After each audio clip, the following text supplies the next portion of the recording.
একাদশী পারণ মন্ত্র।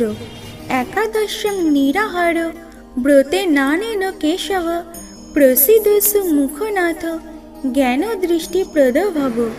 অর্থাৎ, হে কেশব, আমি আপনার কৃপা দৃষ্টিতে নিরাহারভাবে একাদশী ব্রত পালন করেছি।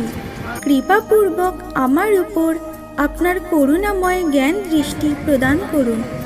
অথবা অজ্ঞান তিমিরান্ধস্য ব্রতে নানেন কেশব প্রসিদস্যু মুখনাথ জ্ঞান দৃষ্টি প্রদ ভব। এই দুটি মন্ত্রের যে কোনো একটি পাঠ করে নির্দিষ্ট সময়ের মাঝে পালন করতে হয়।